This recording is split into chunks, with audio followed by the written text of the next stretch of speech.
Suzuha sighed, and Daru sat in front of the PC and put his headphones on. Alright, yep, they isolated us.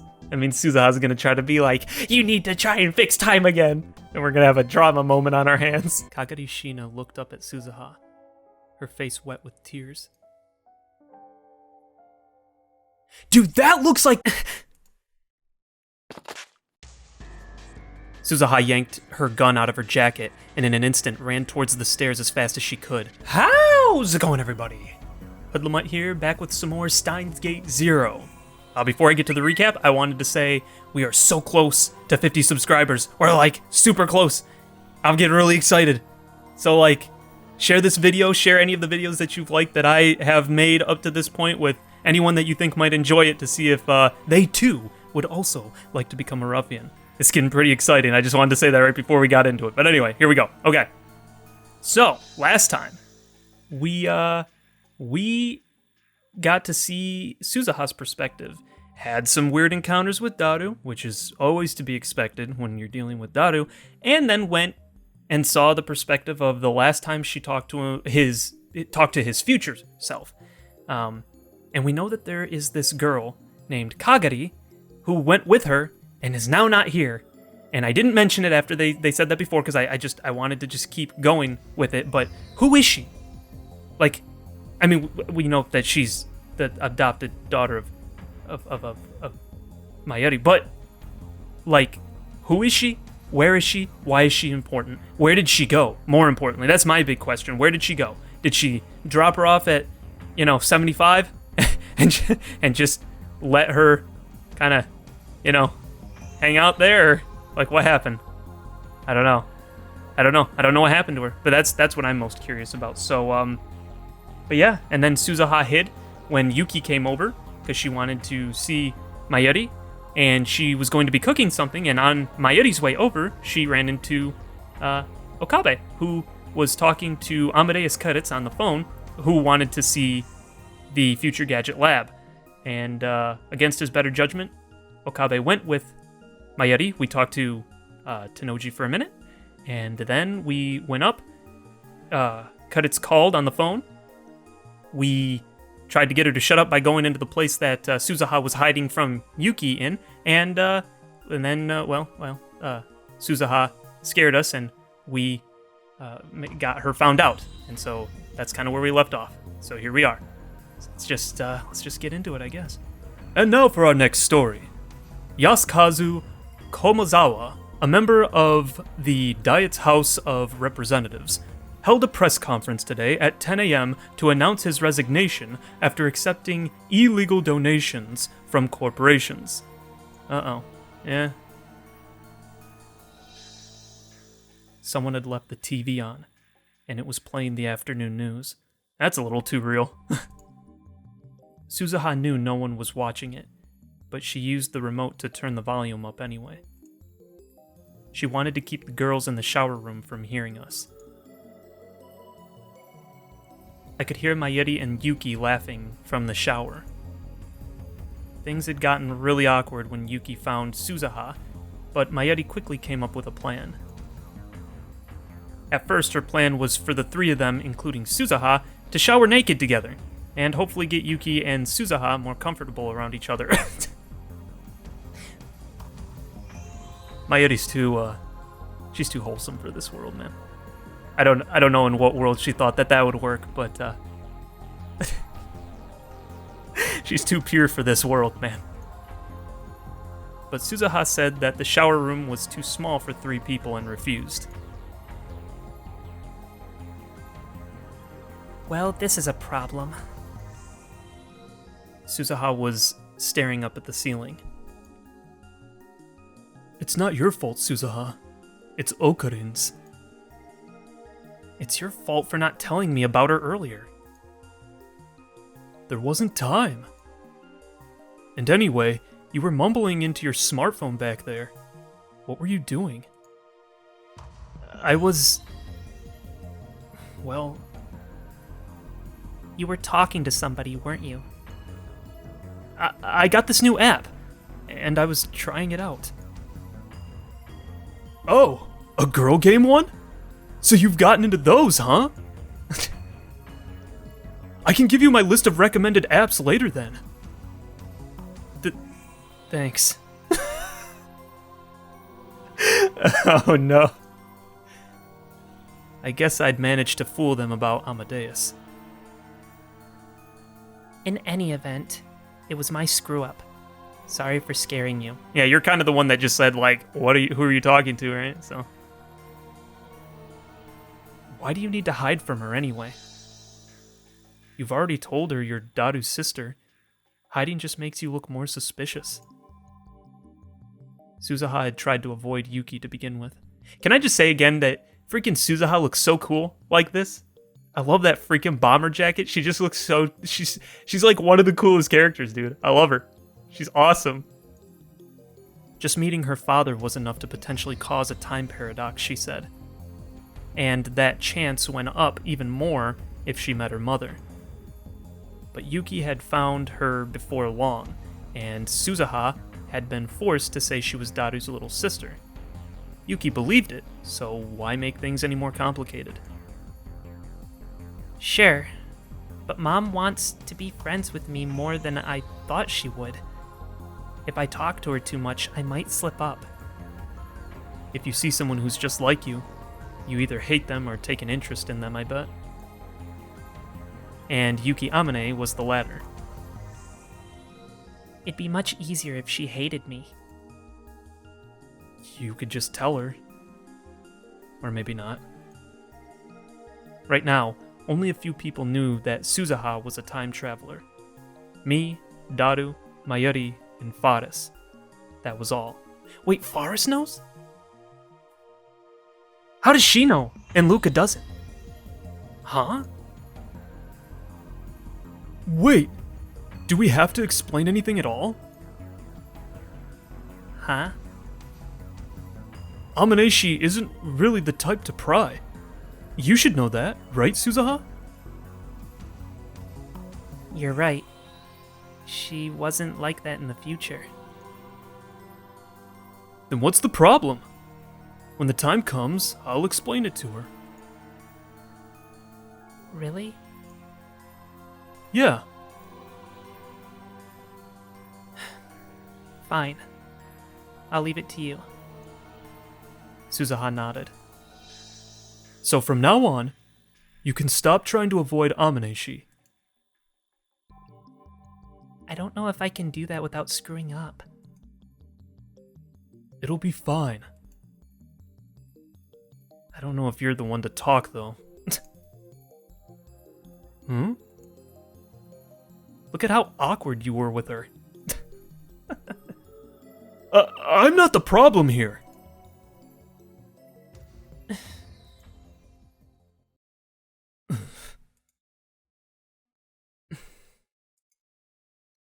And then the conversation came to a halt, which meant we started thinking about the voices coming from the shower room. And so... Daru opened his mouth. Perhaps he couldn't take it anymore. Can I go watch Nico live streaming? There's a Bloodtoon stream on now. You're going to do it even if I tell you no, right? Yup. Then go ahead. Suzuha sighed and Daru sat in front of the PC and put his headphones on. Alright, yep, they isolated us. I mean, Suzuha's gonna try to be like, you need to try and fix time again. And we're gonna have a drama moment on our hands.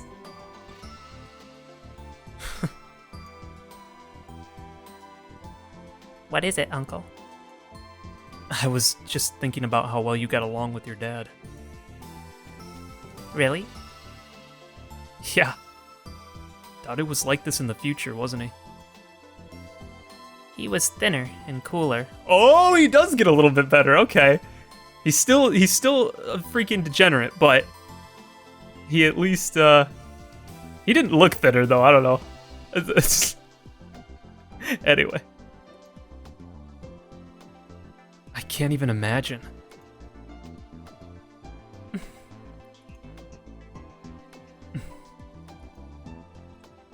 And the conversation died again. There were a ton of things I needed to talk to Suzuha about. but that was why I couldn't say a word. Maybe it was the same for her. Since there was nothing else to do, Suzuha and I turned back to the TV. The news was still on. The opening event for the French fashion brand Paradi? I don't do French, dude. Was held in Ginza this morning. As the newscaster spoke, I could see over 100 women lined up in front of a store. It's so peaceful, isn't it? By the time I was old enough to remember anything, this was all gone. On the TV, a girl in a pretty outfit was talking to an interviewer. I'm jealous. They don't have to kill anyone, and nobody's going to kill them. Nice manipulation tactics, what the heck? In the world I grew up in, you had to kill without mercy, no matter if they were a man or a woman. Your life could end at any moment. That terror was with you every second of every day. The only way to forget the terror was to give yourself over to the madness and become one of the killers. That was war. That was Suzuha's life. I'd been to many nightmarish world lines, but none of them were that bad. My dad's work on the time machine got him branded as a rebel. Daru had made the time machine that brought Suzuha here. It was far more powerful than the one that existed in the Alpha world line. I left the military to join him and his group, and the police and peacekeeping squads came after me. The battles after that were worse, and there were a lot of them.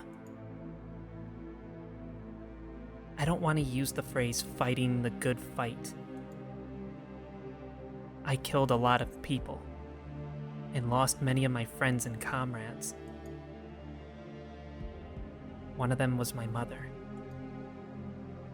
Daru was still staring at the computer screen, but I could see him twitch. Oh, okay, so he is still listening. He must have been listening to Suzuha while he pretended to look at the screen. She tried to protect me from one of the army's drones, and was gunned down. This was the first time I'd heard how Yuki Amane died. She was in the next room right now, having fun in the shower. And that was how she was going to die.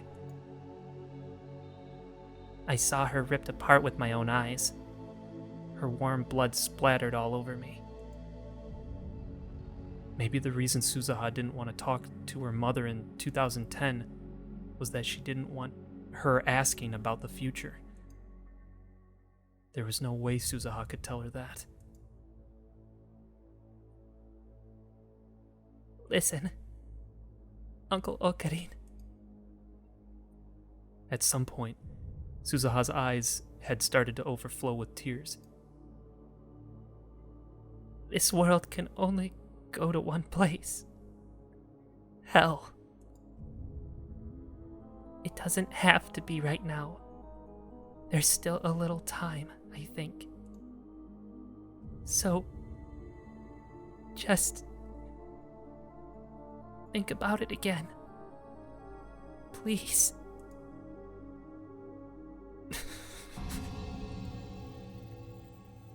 Please. I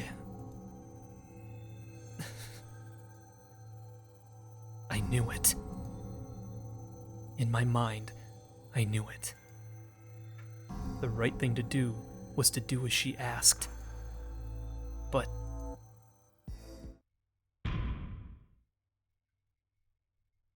I don't want to die. The sensation I felt when the knife slipped through her flesh, and I took the life of the girl I loved. It went from my hand to my arm, and then to the rest of my body, and I started shaking. My vision blurred, then almost went black. Ugh. My hands went to my mouth. There was a wave of pain, like my stomach was turning inside out. Uncle? Are you okay, Okarin? Yeah. Sorry. Suzuha poured me a cup of water, and I gulped it down. Sorry. It was too early to talk about this. No, it's nothing. I'm fine. I sank into the sofa and tried to calm down. I know what you want to say, and how you feel. But I've gone through so many world lines. I've seen people in other world lines have their fates toyed with by the time machine. I looked straight into Suzuha's eyes. I've seen your own tragic end. And I've realized that I'm powerless to do anything. Humanity was powerless before the laws of this world. Using the time machine to change the world lines means breaking the rules of the universe. It's not the province of humanity. You could say it's the province of God. If we try, we'll suffer an even more horrible punishment. That's what I think. Is that your answer, Uncle Okarin? For now, if nothing else. Yeah, I mean, at this point, when he didn't get the video like how we did in the first game, like, yeah, you kind of would think that at this point, wouldn't you? Like, it just seems inevitable. Everything's inevitable, so. I see. Feel free to tell me I'm just running away. No, I won't do that. Suzuha looked up at the ceiling and sighed. That must have been a habit she'd picked up lately. And now, our next top story.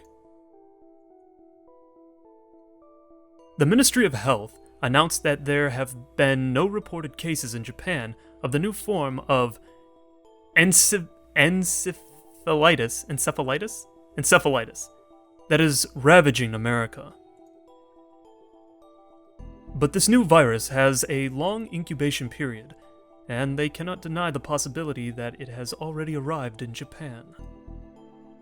The ministry has ordered all medical organizations in the country to draw up treatment plans and investigate the virus's spread.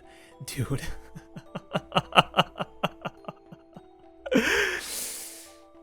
This is it's a little too real. Oh boy. We're here with Soko Haruyama of Ochanomizu Medical University. So, Miss Haruyama, what sort of symptoms does this new encephalitis cause? The new virus does not spread easily, but it has a long incubation period and appears without warning. The main symptoms are hallucinations and memory problems. Oh boy. Oh no. Oh no. Not memory stuff. It's gonna screw with reading Steiner or something. Oh no. I can see the stars aligning. For example, you think you were at work, and suddenly you find yourself at home, or you have memories of meeting someone you've never met. There have been reports of that. Also, memories can be confused. You might have memories of events that never occurred. Wait a minute! Wait a minute! Is everybody reading Steiner? all at the same time? Like, yo, is that what that is? Is it not really a sickness, but like they're seeing things that haven't happened? So, yo, what? They're seeing other world lines and stuff? Is that what's going on right now?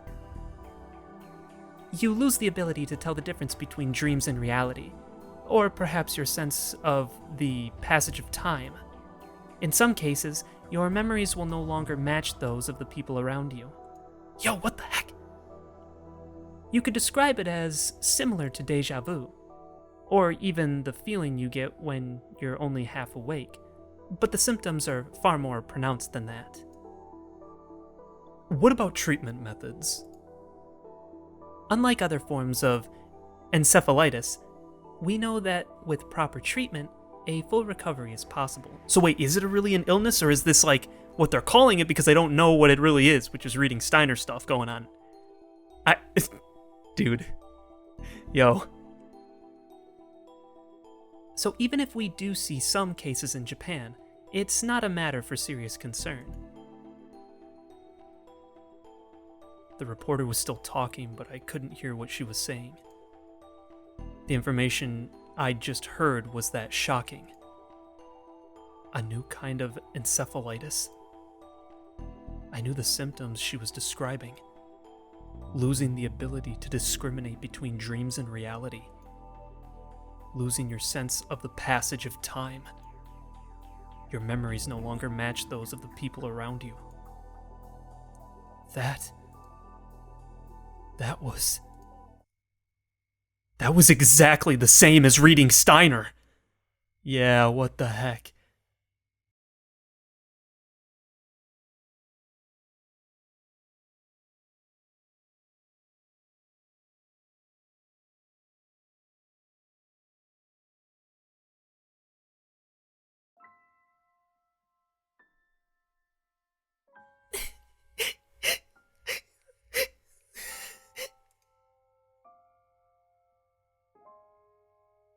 The interior of the time machine smelled like metal and was covered in instruments of different sizes. The girl inside was sobbing. Alright, so we're back to Suzuha. It'd been almost an hour since Suzuha had left to go look around. She'd assumed that Kagari would have stopped crying by then, but she'd had no such luck. How long are you going to keep crying?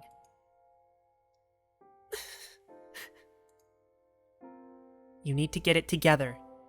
Think about how big Sis Mayu felt. Kagari Shina looked up at Suzuha, her face wet with tears. Dude, that looks like Kudits, dude! Is that her? There's no way. There is no way that this kid becomes freaking Kudits' mom. There's no way. Don't even. There's no way that this is Kudits' mom. There's no way. I'm gonna flip my lid, dude. It looks just like her. Yo. Oh my gosh. Mommy? So don't cry. It's annoying. Oh my goodness. But... Suzuha walked over to Kagari and knelt down, so they'd be at eye level. She had no intention of spoiling her. Her goal was to save billions of lives, and this was her first mission. Listen, from now on I'm treating you as a member of Valkyrie. You work for me, and you're not a civilian. This is the year 1975. Nobody we know is alive here. Dad and Big Sis Mayu haven't been born yet. In other words, there's no one to protect us. The only one who can protect you is yourself. Got it? Yeah. Kagari was a brave girl, and she finally realized that now wasn't the time for tears. She tried to stop crying, It wasn't working well, but it was a lot better for her emotions than sobbing. She was a smart girl. Suzuha knew that. There's not a lot of time. If someone from this era finds the time machine, it'll cause a big commotion. The machine had landed on the roof of the radio building, which wasn't a spot that people visited often. The chances of anyone finding it were slim. But in this era, they had no one to help them conceal it. That meant they couldn't stay long. But wouldn't anyone was there no one inside the building? Like the first time around? Like when we were listening to Nakabachi? Because it would have still shook everything, right? She needed to finish her mission quickly and move to the next time period. If something goes wrong, can't we just use the time machine to come back? There's not enough fuel. We can't jump an infinite number of times. If it won't work when it really counts, then this is all for nothing. I see. Can you stand up? Suzuha stepped out of the machine and beckoned to Kagari. Oh my gosh, it is. That's her mom. That's her mom. That is her mom, dude. No freaking way. Oh, no way. Okay. That's why she's not with us, because she stayed. I guarantee it.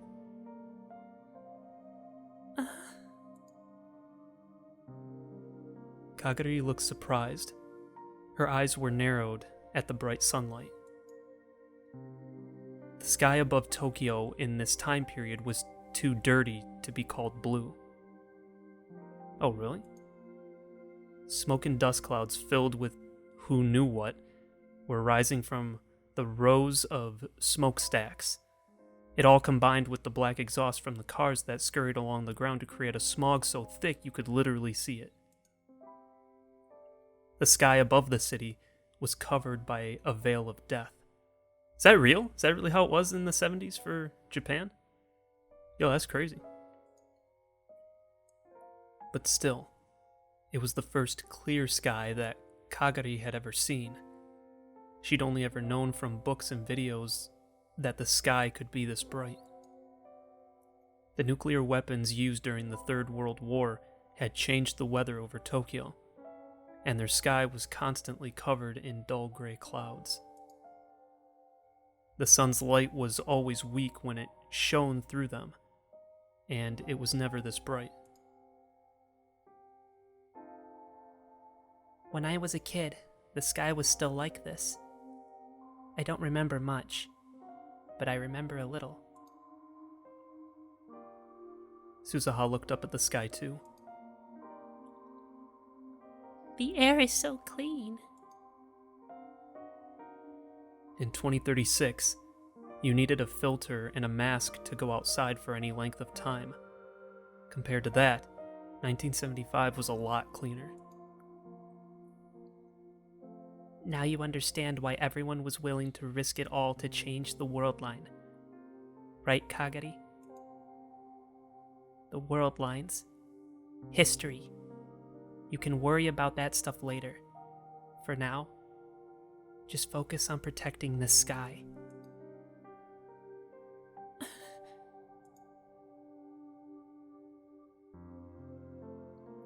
Kagari slipped her hand into her pocket and took out the faded green Upa keychain. She stared at it with a sad look on her face. She was probably thinking about Mayuri, her mother. Yo, just in case, I'm just wondering, I'm going to throw it out there. But do they have Upas during this time period? Does somebody see her Upa and then they make it a show because they saw it ahead of time? Is that going to be a thing? I wonder. And she was probably trying to understand what it meant that her mother had put her inside the time machine.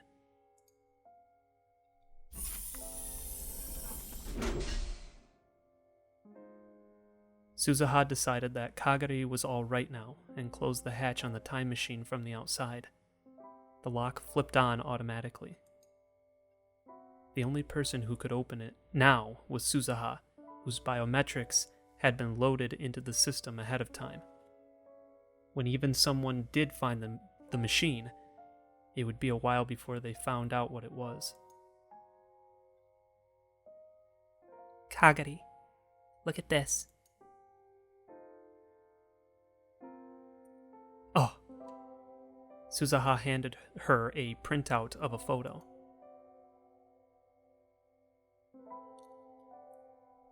What is this? A retro PC called the IBM 5100. None of the ones in our time still worked, but here, we should be able to find a working one. Our first mission is to split up and find it. Yeah. We can communicate with this. She handed Kagari a small transceiver. I was told it doesn't have a very long range, so don't expect too much from it. Okie dokie. We'll meet in front of this building every 90 minutes for a status report. Got it? Okie dokie. Good answer. Suzuha nodded and patted Kagari on the head. Okay, let's get started. Oh, I freaking love Suzuha, dude. I love her so much.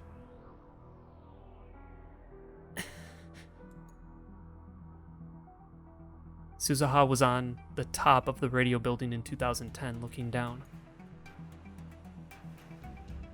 35 years, huh?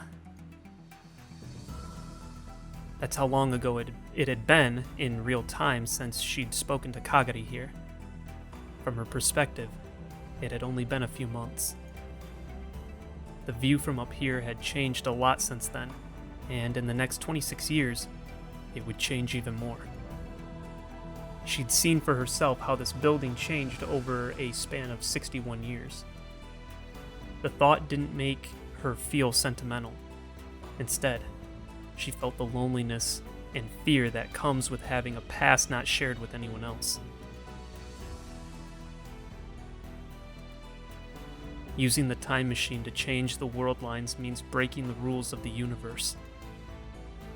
Rintaro Okabe's words flashed through her mind.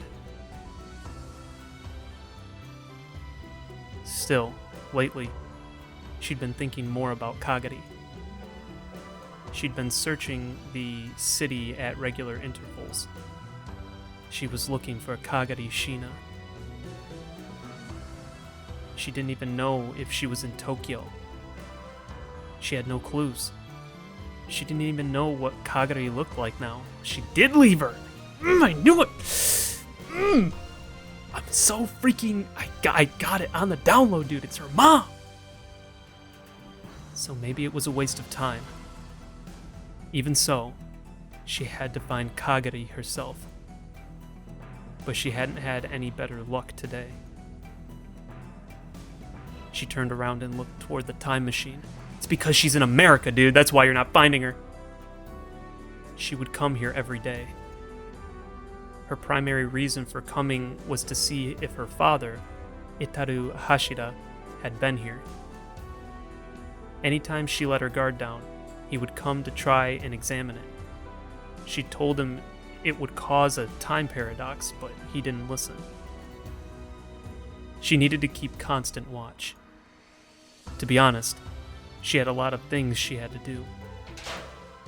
And then she heard the metal door to the roof open. Was it her dad? She squinted into the darkness, but the person she saw was much smaller than Itaru, and had cat ears coming out of their head. What? What the heck are you doing here? Meow! There you are! Suzu-nyan! Good evening! Oh, it's you, big sis Rimi. Forest Nyanyan had a spring in her step as she approached Suzuha. Who's Rumi? I'm Forest, nya. Your big sis Rumi. Forest's real name was Rumiho Akeha.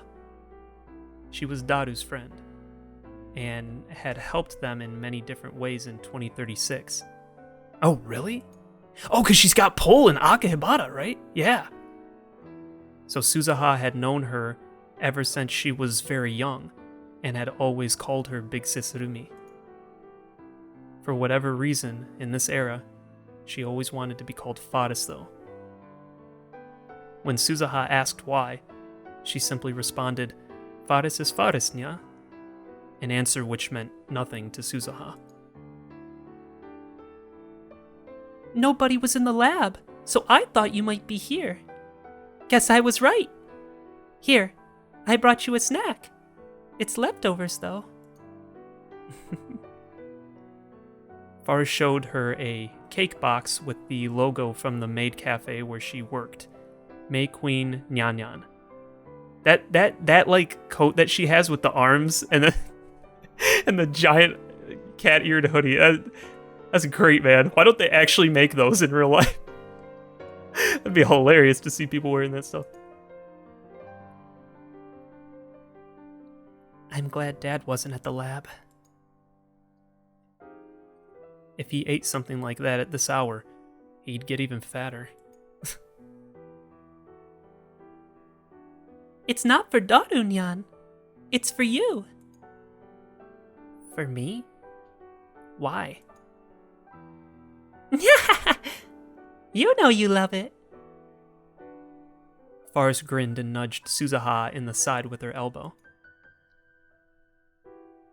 I don't. There's an apple tart, a Mont Blanc. Shoot, I know what that's supposed to be, so you're gonna have to excuse me. It's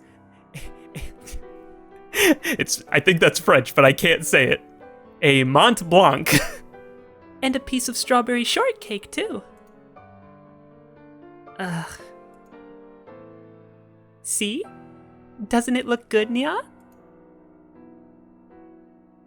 Faris opened up the box and showed her what was inside. Suzuha could smell the sweet cream and fruit.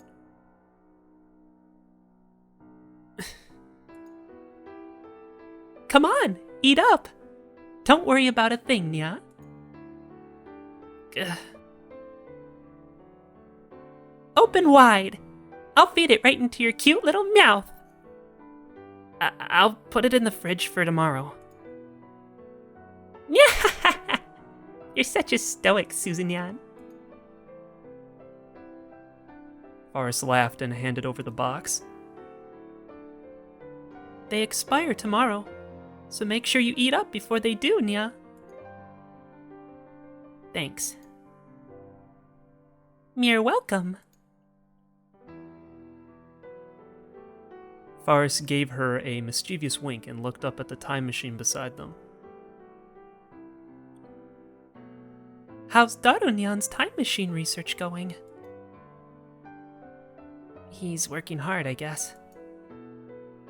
Big Sister Rumi, is it okay to leave this machine here? Suzuha looked around the roof as she asked.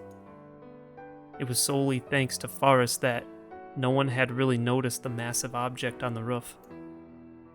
She was the heir to a rich family that had a lot of influence in the area and had contributed a lot to the development of Akehibara.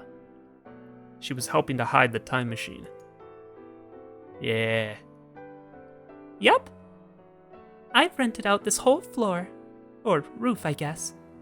It's fine, Nya. I told the owner that we're developing a VR game. It's not the best excuse in the world, but it works. It's a huge help. Don't worry about it. I'm always ready to help you save the world's elementals from the Byaki, Nya. Right. Since many years ago. Well, I guess many years in the future. I've been wondering. but sometimes what you say is really hard to understand. What language is that? Don't think, Nya. Feel. Oh, come on. It's so cold. I think I'm going home, Nya. In the end, she never could get an answer. To Suzuha, Vadis was always a great mystery. I'll walk you home. Let's go together. Meow? Then you can have dinner at my place, too. That wasn't what I meant. You never eat any real food, do Mew? Whenever I see how stoic you are, I always feel like I have to do something, Nya. Like a protective or motherly feeling. It stirs something like that within me. I'm just fine. Before she finished her sentence, she felt someone looking at her. She glanced around. Meow? What is it? Shh! She listened carefully. She definitely heard a very faint sound from the direction of the metal door that led to the stairs. It was small enough that Suzuha had only been able to notice it because of her training. Someone's there. Meow meow? They probably heard us. Most of the discussion was worthless, but they talked about the time machine a little. If someone heard that...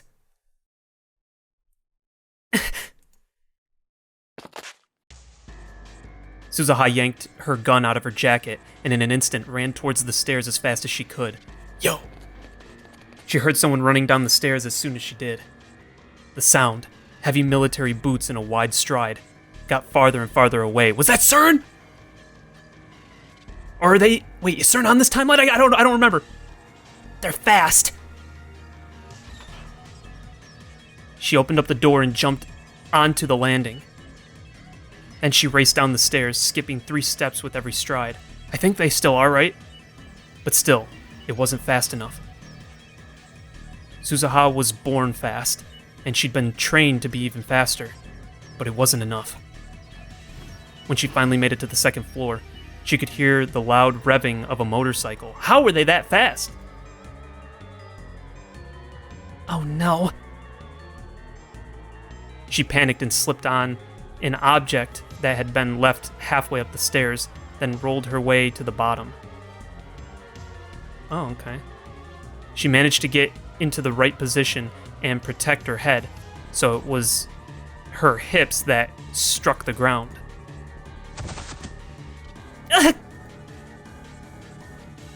She forced herself to stand up and run outside. Oh, did she just jump? Oh, shoot, she did! She could see the taillights of a large motorcycle speeding away.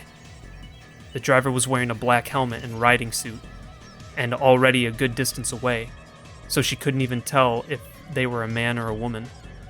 They revved their engine loudly, as if to mock her, and then spun a corner and disappeared onto Center Street. Oh no!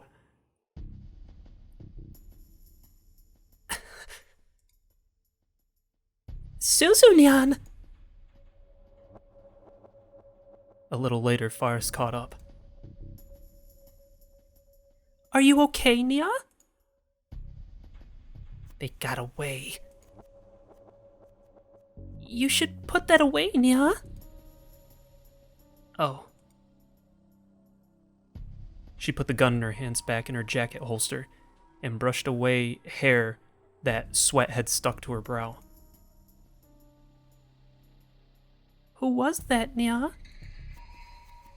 I don't know, but they weren't a civilian. They'd been trained. Trained? Was there anything on the stairs? A bag, Nya. It was right where I couldn't see it. They probably dropped it deliberately. And they revved their engine right when I was coming by it. Wait, is that what she tripped over? I must have missed something. I fell for it. You mean it was a trap, Nia? Only someone with special training could do that on a moment's notice. No one else could. Suzuha glared in the direction the bike disappeared and started to think. Who was it? CERN? Okay, so CERN is still here. Yeah, I guess that would technically make sense. Is it Mr. Braun? Who else could it be? There was an unofficial CERN group, the Rounders, that were searching for IBM 5100s in Akihibara. Rintaro Okabe had told her that. But he'd only encountered them in another world line. Oh, okay, so it was just in the other world, right? So yeah, so he doesn't actually know, but it would make sense, right? Because, well, I don't know. It just depends on how different beta is from alpha, I guess. Interesting. It most assuredly probably is, though, right? I don't know who it was, but it's clear that someone other than us knows about the time machine. Was it that they knew about it, but weren't going to do anything more? No. No one would ever do that. Or did they intend to steal the time machine from her? Since she didn't know, she had to assume the worst, or she wouldn't be prepared to deal with it.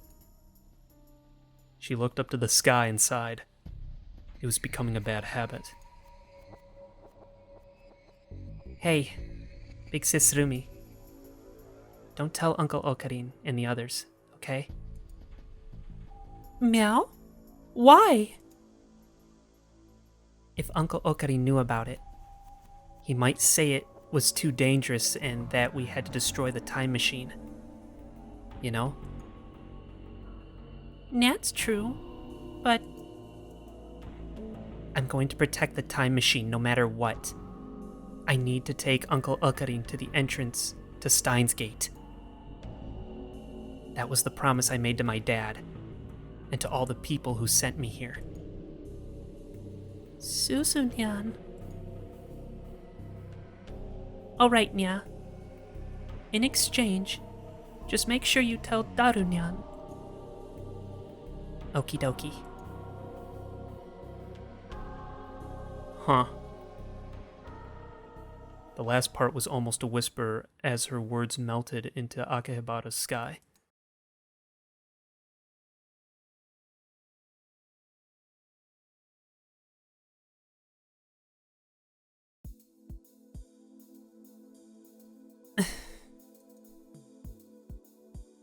Maho Hiajo was fidgeting.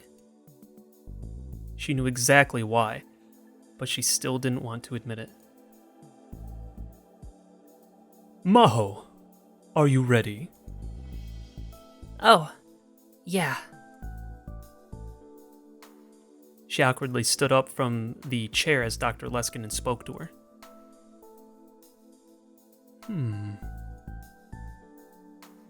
What?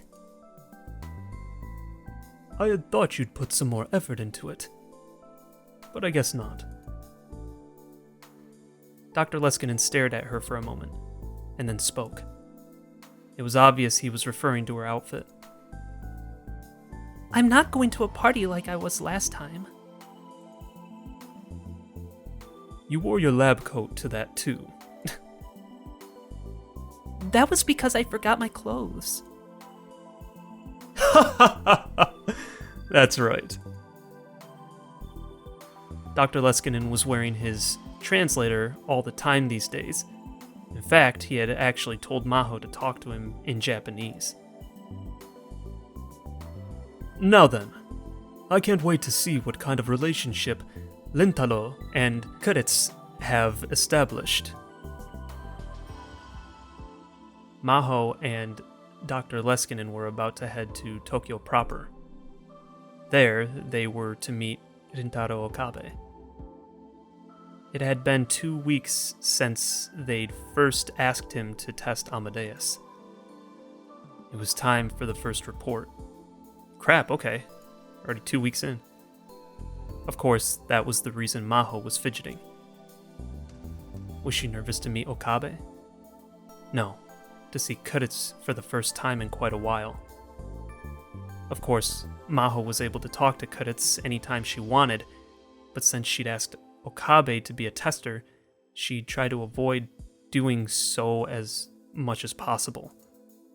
She didn't want her conversations to add any extra noise.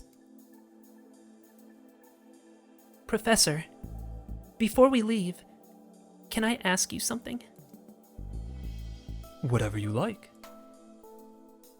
Why Okabe? Yeah. Don't lie either. Tell me the exact truth like everyone does, right? No one ever says anything subtextually or ever lies, right? Tell us the truth. Maho had wanted to ask Dr. Leskinen that for a long time. If she was going to ask it, though, now was the time.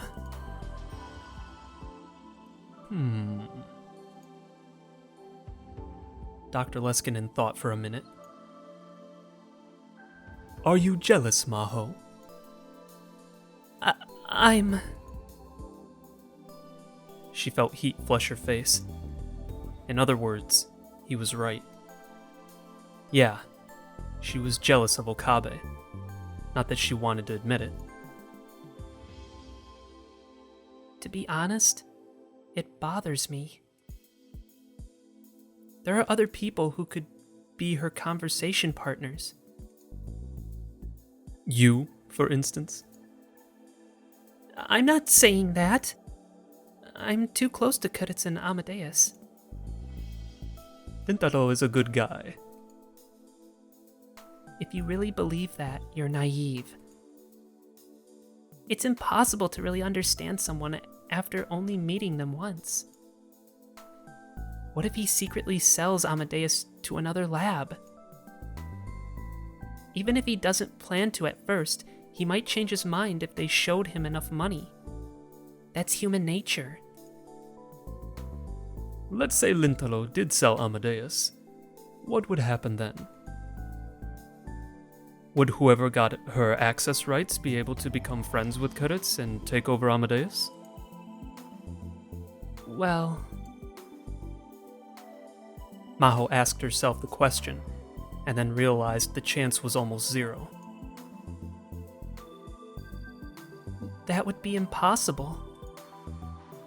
Yes, it's impossible. Because if that ever happened, Kudets would refuse to talk to them.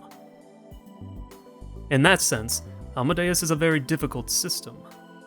It doesn't do what you want it to. Of course, it is possible that Amadeus could be persuaded. But you could say that's why I chose you and Kudets as its models. Dr. Leskinen gave her a mischievous wink. Both Kudets and I have difficult personalities. It would be hard to persuade us to do anything. She knew he was teasing her, so she decided to say it. Indeed, you two are truly merciless. And that is the best security I could get. That sounds like an insult. You two are the finest ladies our institution has to offer. Dr. Leskinen laughed happily. He always had a childlike innocence about him. Either way, the Amadeus AI is a tricky thing. You could say that's what makes it interesting. Keeping them to ourselves won't bring us any progress, will it? I'd been thinking about how I wanted to find a catalyst that could prompt Amadeus to really evolve. And I wanted it to be someone who didn't have anything to do with the research. Rintaro is smart, and I think he's a good choice. He's also a friend of Kudets's. Anyway, why not see what he says today before you decide? First, let's see how Kudets has changed since she started spending time with Rintaro. We may see a side of her that we've never seen before. Yeah, That was what was making her nervous. If Cudit's changed into someone she didn't know, that would make her sad. It's time. Let's go. Maho nodded.